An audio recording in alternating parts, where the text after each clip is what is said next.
2140602022.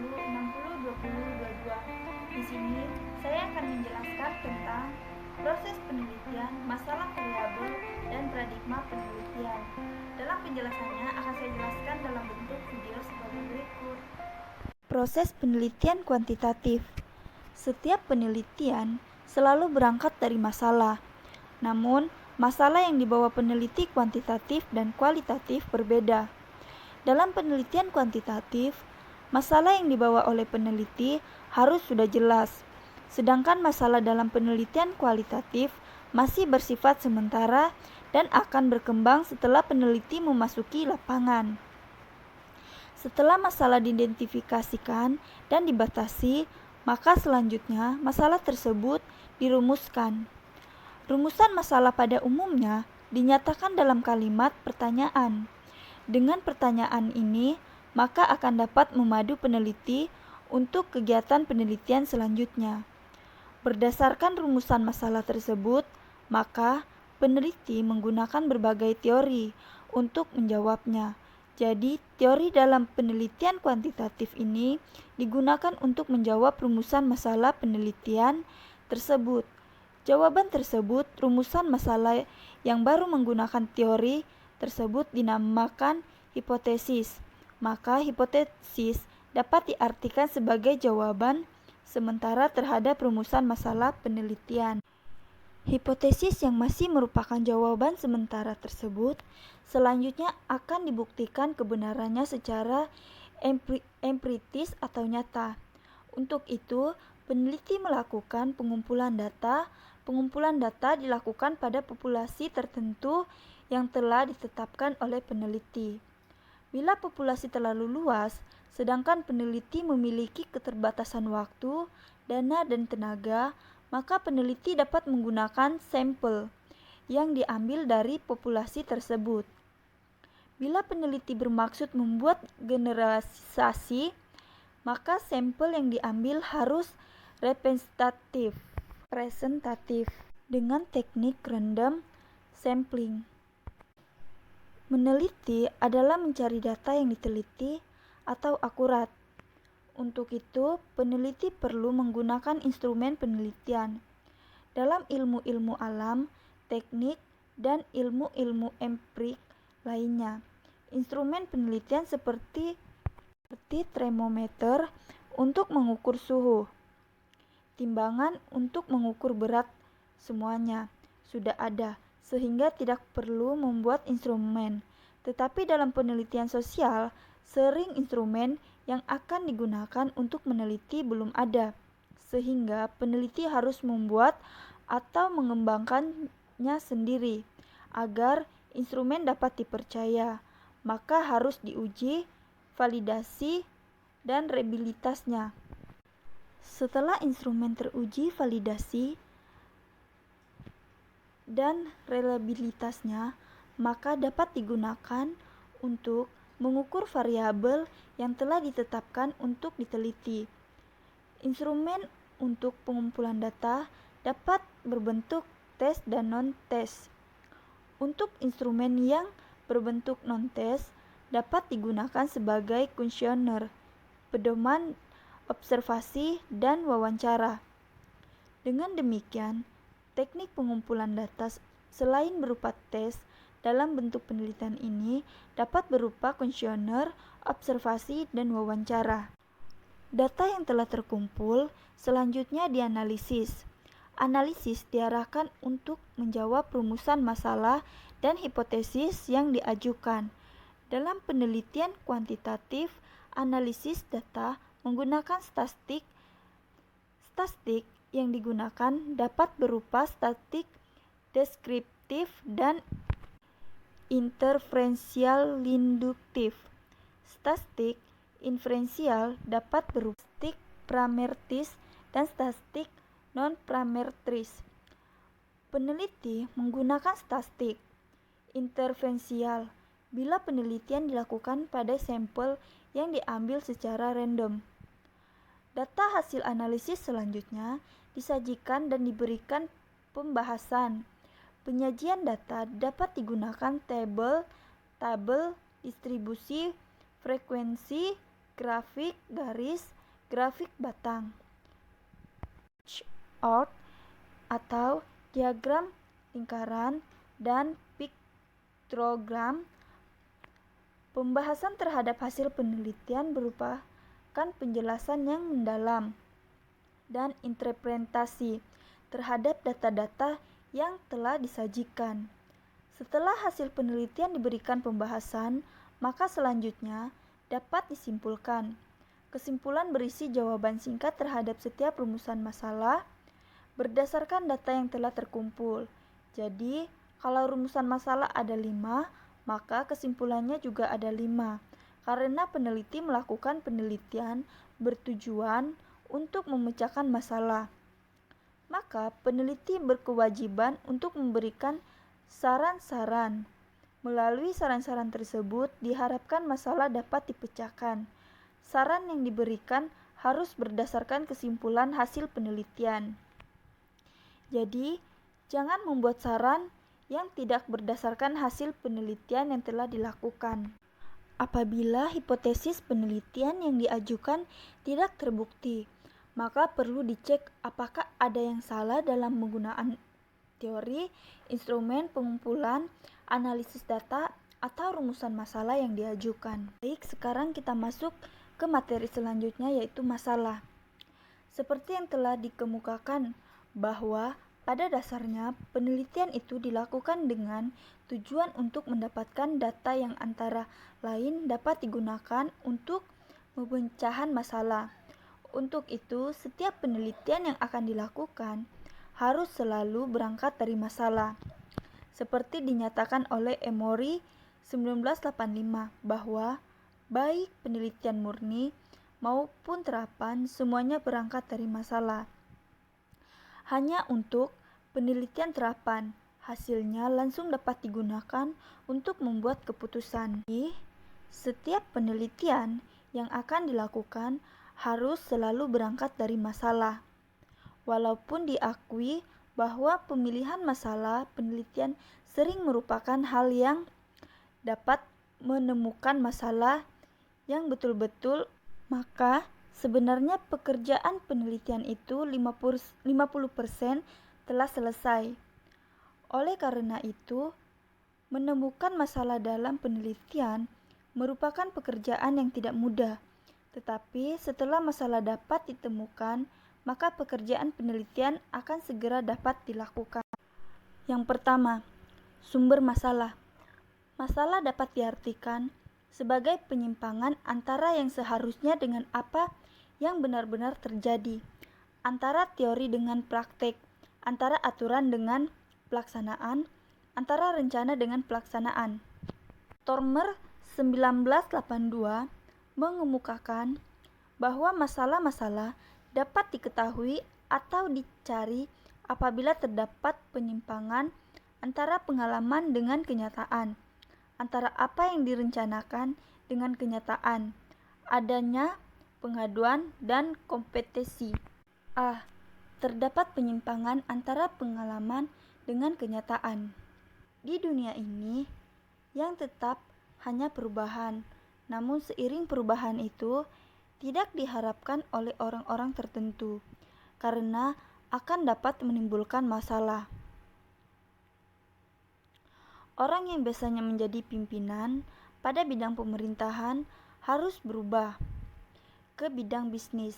Hal ini pada awalnya tentu akan muncul masalah. Orang atau kelompok yang biasanya mengelola pemerintahan dengan sistem sentralisasi lalu berubah menjadi desentralisasi, maka akan muncul masalah. Orang biasanya menulis menggunakan mesin ketik manual harus ganti dengan komputer, maka akan muncul masalah. Apakah masalahnya sehingga perlu ada perubahan? Apakah masalahnya dengan sistem sentralisasi sehingga perlu berubah menjadi sistem desentralisasi? Dalam penyelenggaraan pemerintahan, apakah masalahnya sehingga kebijakan pendidikan selalu berubah? Ganti menteri, ganti kebijakan. Apakah masalahnya setelah terjadi perubahan? B. terdapat penyimpangan antara apa yang telah direncanakan dengan kenyataan. Suatu rencana yang telah ditetapkan, tetapi hasilnya tidak sesuai dengan tujuan dari rencana tersebut, maka tentu ada masalah. Mungkin masih ingat bahwa pada era Orde Baru direncanakan pada tahun 2000 bangsa Indonesia akan tinggal landas, tetapi ternyata tidak, sehingga muncul masalah. Dengan adanya reformasi, diharapkan harga-harga akan turun, ternyata tidak, sehingga timbul masalah. Direncanakan dengan adanya penataran pengawasan melekat, maka akan terjadi penurunan dalam jumlah KKN, tetapi ternyata tidak, sehingga timbul masalah. Apakah masalahnya sehingga apa yang telah direncanakan tidak menghasilkan kenyataan? Jadi, untuk menemukan masalah dapat diperoleh dengan cara melihat dari adanya penyimpangan antara yang direncanakan dengan kenyataan. C. Ada pengaduan. Dalam suatu organisasi yang terjadi tenang tidak ada masalah. Ternyata setelah ada pihak tertentu yang mengadukan produk maupun pelayanan yang diberikan, maka timbul masalah dalam organisasi itu. Pikiran pembaca yang dimuat dalam koran atau majalah yang mengadukan kualitas produk atau pelayanan suatu lembaga dapat dipandang sebagai masalah karena diadukan lewat media sehingga banyak orang yang menjadi tahu akan kualitas produk dan kualitas pelayanan. Dengan demikian, orang tidak akan membeli lagi atau tidak menggunakan jasa lembaga itu lagi.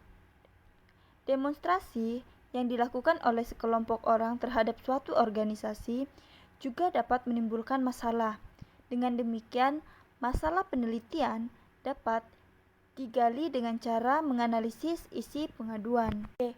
Ada kompetensi. Adanya saingan atau kompetisi sering dapat menimbulkan masalah besar bila tidak dapat memanfaatkan untuk kerja sarana. Perusahaan pos dan giro merasa mempunyai masalah setelah adanya biro jasa lain yang menerima titipan surat, titipan barang, ada handphone yang dapat digunakan untuk SMS, internet, email. Perusahaan kereta api memandang angkutan umum jalan raya dengan bus sebagai pesaing, sehingga menimbulkan masalah. Tetapi mungkin PT Telkom kurang mempunyai masalah karena tidak ada perusahaan lain yang memberikan jasa yang sarana lewat telepon kabel. Tetapi menjadi masalah setelah ada saingan telepon genggam, handphone. Dalam proposal penelitian, setiap masalah harus ditunjukkan dengan data. Misalnya penelitian tentang SDM, maka masalah SDM harus ditunjukkan dengan data.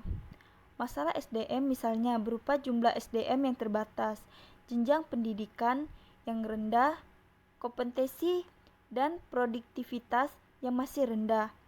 Data masalah dapat diperoleh dari hasil pengamatan pendahuluan terhadap hasil penelitian orang lain, atau dari dokumentasi. Data yang diberikan harus top update, lengkap dan akurat.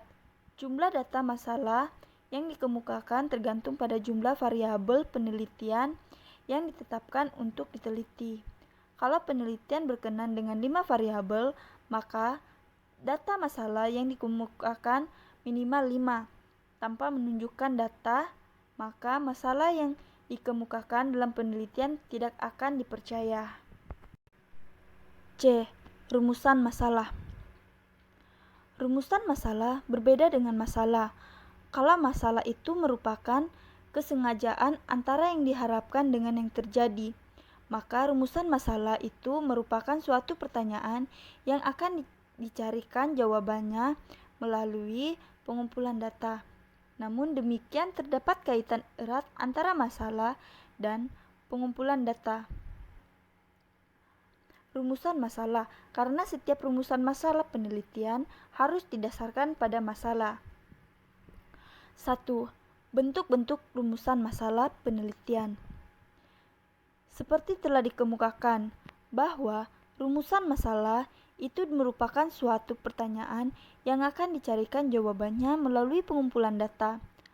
Bentuk-bentuk rumusan masalah penelitian ini dikembangkan berdasarkan penelitian menurut tingkat eksplanasi, level of explanation.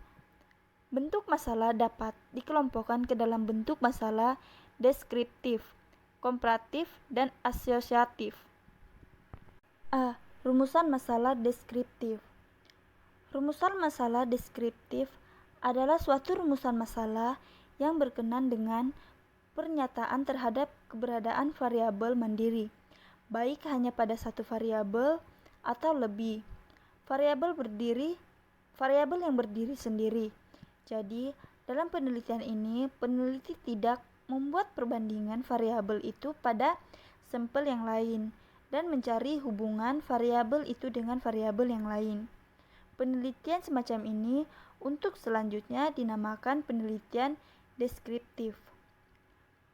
Contoh rumusan masalah deskriptif. 1. Seberapa baik kinerja kabinet bersatu? 2. Bagaimana sikap masyarakat terhadap perguruan tinggi negeri berbadan hukum? 3. Seberapa tinggi aktivitas kebijakan mobil berpenumpang 3 di Jakarta? 4. Seberapa tinggi tingkat kepuasan dan apresiasi masyarakat terhadap pelayanan pemerintah daerah di bidang kesehatan? Dari beberapa contoh di atas, terlihat bahwa setiap pernyataan penelitian berkenaan dengan suatu variabel atau lebih secara mandiri. Bandingkan dengan masalah komparatif dan asosiatif. Penelitian yang bermaksud mengetahui kinerja kabinet, gotong royong, sikap masyarakat terhadap perguruan tinggi, terhadap hukum, aktivitas kebijakan mobil berpenumpang 3, tingkat kepuasan dan apresiasi masyarakat terhadap pelayanan pemerintah di bidang kesehatan adalah contoh penelitian deskriptif. B. Rumusan masalah komparatif. Rumusan komparatif adalah rumusan masalah penelitian yang membandingkan keberadaan satu variabel atau lebih pada 2 atau lebih sampel yang berbeda atau pada waktu yang berbeda. Contoh rumusan masalahnya adalah sebagai berikut. 1. Adakah perbedaan produktivitas kerja antara pegawai negeri, BUMN, dan swasta? Satu variabel pada 3 sampel. 2. Adakah kesamaan cara promosi antara perusahaan A dan B? 3. Adakah perbedaan kemampuan dan disiplin kerja antara pegawai swasta, nasional, dan perusahaan asing? 2 variabel pada 2 sampel. 4. Adakah perbedaan kenyamanan naik kereta api dan bus menurut sebagai kelompok masyarakat? 5. Adakah perbedaan daya tahan berdiri pelayan taka yang berasal dari kota dan desa gunung? 1 variabel pada 3 sampel. 6. Adakah perbedaan tingkat kepuasan masyarakat di Kabupaten A dan B dalam hal pelayanan kesehatan? 7. Adakah perbedaan kualitas manajemen antara bank swasta dan bank pemerintahan? C. Rumusan masalah asosiatif. Rumusan masalah asosiatif adalah suatu rumusan masalah penelitian yang bersifat menanyakan hubungan antara 2 variabel atau lebih. Terdapat 3 bentuk hubungannya, itu hubungan simetris, hubungan kasual, dan interaktif, resiprokal atau timbal balik. 1. Hubungan simetris. Hubungan simetris adalah suatu hubungan antara 2 variabel atau lebih yang kebetulan munculnya bersama. Jadi, bukan hubungan kasual maupun interaktif. Contoh rumusan masalahnya adalah sebagai berikut. A. Adakah hubungan antara kebanyaknya bunyi burung perenjak dengan tamu yang datang? Hal ini bukan berarti yang menyebabkan tamu datang adalah bunyi burung. Di pedesaan Jawa Tengah ada kepercayaan kalau di depan rumah ada bunyi burung perenjak, maka diyakini akan ada tamu. Di Jawa Barat, kupu-kupu dan tamu. B. Adakah hubungan antara banyaknya semut di pohon dengan tingkatnya manis buah? C. Adakah hubungan antara warna rambut dengan kemampuan memimpin? D. Adakah hubungan antara jumlah payung yang terjual dengan jumlah kejahatan? E. Adakah hubungan antara banyaknya radio di perdesaan dengan sepatu yang dibeli? Contoh, judul penelitian adalah sebagai berikut. 1. Hubungan antara banyaknya radio di pedesaan dengan jumlah sepatu yang terjual. 2. Hubungan antara tinggi badan dengan prestasi kerja di bidang pemasaran. 3. Hubungan antara payung yang terjual dengan tingkat kejahatan. 2. Hubungan kasual. Hubungan kasual adalah hubungan yang bersifat sebab akibat. Jadi di sini ada variabel independen, variabel yang mempengaruhi, dan dependen, dipengaruhi. Contoh, A. Adakah pengaruh sistem pengajian terhadap prestasi kerja? B. Seberapa besar pengaruh kepemimpinan nasional terhadap perilaku masyarakat? C. Seberapa besar pengaruh tata ruang kantor terhadap efisiensi kerja karyawan? D. Seberapa besar pengaruh kurikulum, media pendidikan, dan kualitas guru terhadap kualitas SDM dihasilkan dari suatu sekolah? Contoh judul penelitiannya. A. Pengaruh insentif terhadap disiplin kerja karyawan di apartemen X. B. Pengaruh gaya kepemimpinan dan tata ruang kantor terhadap efisiensi kerja di departemen X.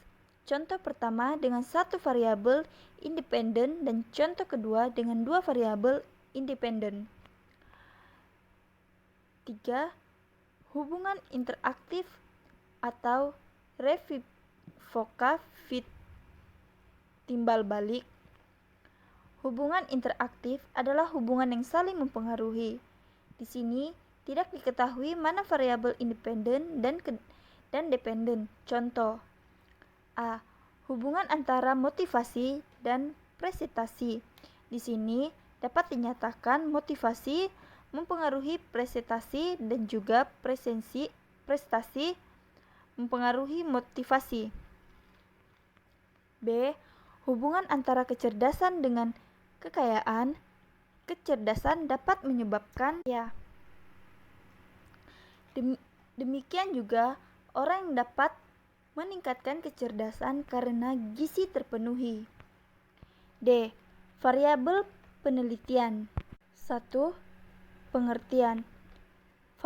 Variabel penelitian pada dasarnya adalah segala sesuatu yang berbentuk apa saja yang ditetapkan oleh peneliti untuk dipelajari sehingga diperoleh informasi tentang hal tersebut, kemudian ditarik kesimpulannya.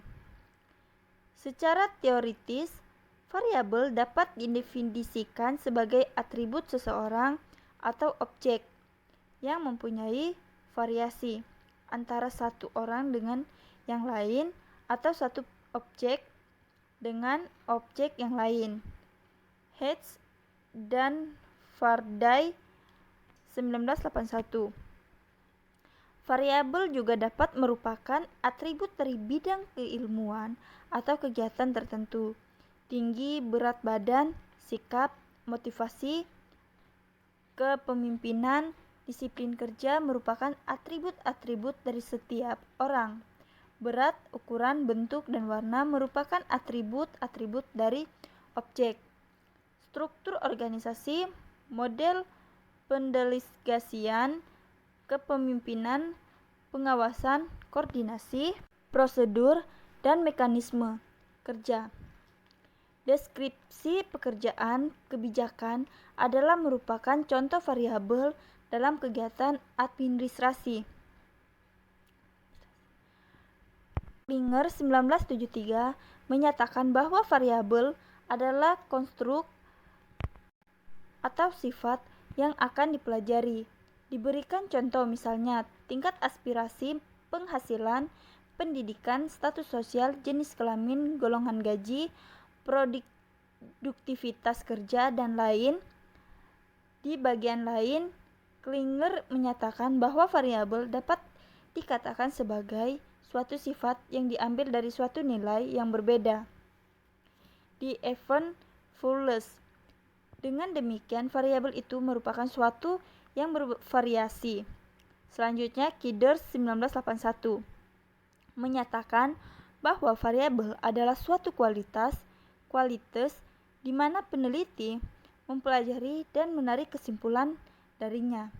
Berdasarkan pengertian-pengertian di atas, maka dapat dirumuskan di sini bahwa variabel penelitian adalah suatu atribut atau sifat atau nilai dari orang, objek, atau kegiatan yang mempunyai variasi tertentu yang ditetapkan oleh peneliti untuk dipelajari dan kemudian ditarik kesimpulannya. 2. Macam-macam variabel. Menurut hubungan antara satu variabel dengan variabel yang lain, maka macam-macam variabel dalam penelitian dapat dibedakan menjadi 5, yaitu variabel independen, variabel dependen, variabel moderator, variabel intervening, dan variabel kontrol. Variabel independen, variabel ini sering disebut sebagai variabel stimulus, prediktor, antecedent. Dalam bahasa Indonesia sering disebut sebagai variabel bebas. Variabel bebas adalah merupakan variabel yang mempengaruhi atau yang menjadi sebab perubahannya atau timbulnya variabel dependen terikat.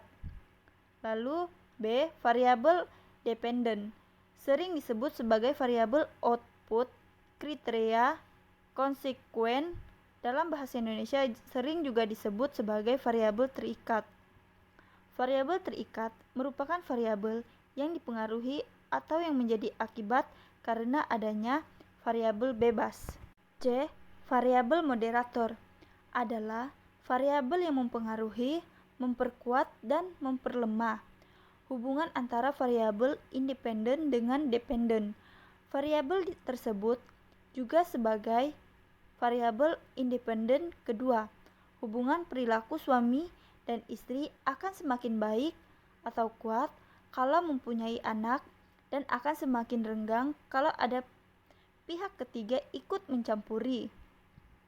Di sini, anak adalah sebagai variabel moderator yang memperkuat hubungan dan pihak ketiga adalah sebagai variabel moderator yang memperlemah hubungan.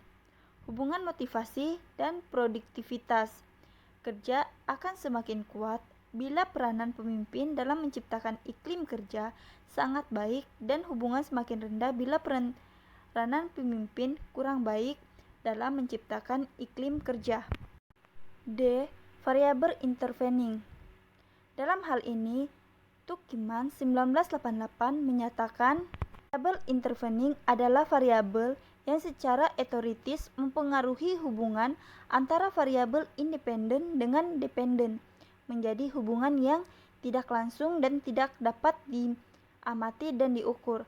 Variabel ini merupakan variabel menyela atau antara yang terletak di antara variabel independen dan dependen, sehingga variabel independen tidak langsung mempengaruhi perubahannya atau timbulnya variabel dependen. E. Variabel kontrol adalah variabel yang dikendalikan atau dibuat konstan sehingga mempengaruhi variabel independen terhadap dependen, tidak dipengaruhi oleh faktor luar yang tidak diteliti. Variabel kontrol sering digunakan oleh peneliti bila akan melakukan penelitian yang bersifat membandingkan. E. Paradigma penelitian.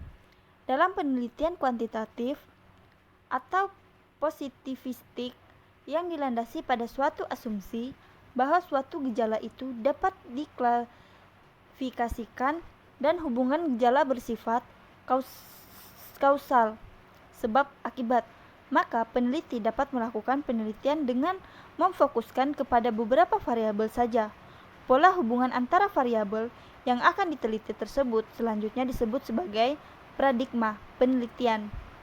Jadi, paradigma penelitian dalam hal ini diartikan sebagai pola pikir yang menunjukkan hubungan antara variabel yang akan diteliti yang sekaligus mencermin jenis dan jumlah rumusan masalah yang perlu dijawab melalui penelitian, teori yang digunakan untuk merumuskan hipotesis, jenis dan jumlah hipotesis, dan teknik analisis statistik yang akan digunakan. 1. Paradigma sederhana. Paradigma penelitian ini terdiri atas satu variabel independen dan dependen. Hal ini dapat digambarkan seperti gambar 2.5 berikut. X sama dengan kualitas alat, Y sama dengan kualitas barang yang dihasilkan. Berdasarkan paradigma tersebut, maka kita dapat menentukan A. Jumlah rumusan masalah deskriptif ada 2 dan asosiatif ada 1, yaitu 1. Rumusan masalah deskriptif 2. A. Bagaimana X kualitas alat, B. Bagaimana Y kualitas barang yang dihasilkan. 2. Rumusan masalah asosiatif atau hubungan. 1. A. Bagaimana hubungan atau pengaruh kualitas alat dengan kualitas barang yang dihasilkan. B. Teori yang digunakan ada 2, yaitu teori tentang alat-alat kerja dan tentang kualitas barang. C. Hipotesis yang dirumuskan ada 2 macam, hipotesis deskriptif dan hipotesis asosiatif. Hipotesis deskriptif sering tidak dirumuskan. 1. 2 hipotesis deskriptif. A. Kualitas alat yang digunakan oleh lembaga tersebut telah mencapai 70% baik. B. Kualitas barang yang dihasilkan oleh lembaga tersebut telah mencapai 99% dari yang diharapkan. 2. Hipotesis asosiatif. Ada hubungan yang positif dan signifikan antara kualitas alat dengan kualitas barang dihasilkan. Hal ini berarti bila kualitas alat ditingkatkan, maka kualitas barang dihasilkan akan menjadi semakin tinggi. Kata signifikan hanya digunakan apabila hasil uji hipotesis akan digeneralisasikan ke populasi di mana sampel tersebut diambil. D. Analisis data. Berdasarkan rumusan masalah dan hipotesis tersebut, maka dapat dengan mudah ditentukan teknik statistik yang digunakan untuk analisis data dan menguji hipotesis. 1. Untuk 2 hipotesis deskriptif, bila datanya berbentuk interval dan radio, maka pengujian hipotesis menggunakan test on sample. 2. Untuk hipotesis asosiatif, bila data kedua variabel berbentuk interval atau radio, maka menggunakan teknik statistik korelasi produk momen. Lihat pedoman untuk memilih teknik statistik untuk pengajuan hipotesis. 2. Paradigma sederhana berurutan. Dalam paradigma ini terdapat lebih dari 2 variabel, tetapi hubungannya masih sederhana. X1 kualitas input, X2 kualitas proses, X3 kualitas output, Y kualitas eksperimen. Paradigma sederhana menunjukkan hubungan antara satu variabel independen dengan satu variabel independen secara berurutan untuk mencari hubungan antara variabel X1 dengan X2, X2 dengan X3, dan X3 dengan Y. Tersebut digunakan teknik korelasi sederhana. Naik turun harga Y dapat diprediksi melalui persamaan regresasi Y atas X3 dengan persamaan Y sama dengan A tambah BX3 berdasarkan contoh 1 tersebut. 3. Paradigma ganda dengan 2 variabel independen. Dalam paradigma ini terdapat 2 variabel independen dan 1 dependen. Dalam paradigma ini terdapat 3 rumusan masalah deskriptif dan 4 rumusan masalah asosiatif, 3 korelasi sederhana dan 1 korelasi ganda. X1 sama dengan lingkungan keluarga, X2 sama dengan demokratif, Y sama dengan keberhasilan usaha. Paradigma ganda dengan 2 variabel independen X1 dan X2 dan 1 variabel independen Y untuk mencari hubungan X1 dan Y dan X2 dengan Y menggunakan teknik korelasi sederhana untuk mencari hubungan X1 dengan X2 secara bersama-sama terhadap Y menggunakan 4. Paradigma ganda dengan 3 variabel independen. Dalam paradigma ini terdapat 3 variabel independen X1, X2, dan X3 dan 1 independen Y. Rumusan masalah deskriptif ada 4 dan rumusan masalah asosiatif hubungan untuk sederhana ada 6 dan yang ganda minimal 1. Adalah paradigma ganda dengan 3 variabel independen yaitu X1, X2, dan X3 untuk mencari besarnya hubungan antara X1 dengan Y dan X2 dengan Y, X3 dengan Y. X1 menggunakan korelasi sederhana untuk mencari besarnya hubungan antara X1 secara bersama-sama dengan X2 dan X3 terhadap Y, digunakan korelasi ganda, regresasi sederhana, dan ganda serta korelasi parsial dapat diterapkan dalam paradigma ini. 5. Paradigma ganda dengan 2 variabel independen. Paradigma ganda dengan 1 variabel independen dan 2 independen untuk mencari besarnya hubungan antara X dan Y1 dan X dengan Y2 digunakan teknik korelasi sederhana. Demikian juga Y1 dengan Y2, analisis regresasi juga. 6. Paradigma ganda dengan 2 variabel independen dan 2 dependen. Dalam paradigma ini terdapat 2 variabel independen X1, X2 dan 2 variabel dependen Y1 dan Y2. Terdapat 4 rumusan masalah deskriptif dan 6 rumusan masalah hubungan sederhana, korelasi, dan regresasi. Ganda juga dapat digunakan untuk menganalisis hubungan antara variabel secara simultan. 7. Paradigma jalur. Paradigma jalur teknik analisis statistik yang digunakan dinamakan path analisis jalur. Analisis dilakukan dengan menggunakan korelasi dan regresasi sehingga dapat diketahui untuk sampai pada variabel dependen terakhir harus lewat jalur langsung dan melalui variabel intervening. Dalam paradigma itu terdapat 4 rumusan masalah deskriptif dan 6 rumusan masalah hubungan. F. Menemukan masalah. Pada dasarnya setiap orang memiliki masalah. Bahkan orang yang tidak mempunyai masalah akan dimasalahkan oleh orang lain. Hanya orang gila yang tidak mempunyai masalah. Namun seperti telah dikemukakan bahwa menemukan masalah yang betul-betul masalah bukanlah pekerjaan mudah. Oleh karena itu, bila masalah penelitian telah ditemukan, maka pekerjaan penelitian telah 50% selesai. Dengan demikian, pekerjaan menemukan masalah merupakan 50% dari kegiatan penelitian. Untuk menemukan masalah dapat dilakukan dengan cara melakukan analisis masalah, yaitu dengan pon masalah. Dengan analisis masalah melalui pon masalah ini, maka permasalahan dapat diketahui mana masalah yang penting dan yang kurang penting dan yang tidak penting. Melalui analisis masalah ini juga dapat diketahui akar-akar permasalahannya. Berikut ini diberikan contoh analisis terhadap faktor-faktor yang diduga menjadi masalah sehingga produktivitas kerja pegawai rendah. Analisis masalah menggunakan paradigma dari Sussmeister 1976 tentang faktor-faktor yang mempengaruhi produktivitas kerja seperti yang tertera pada gambar ini.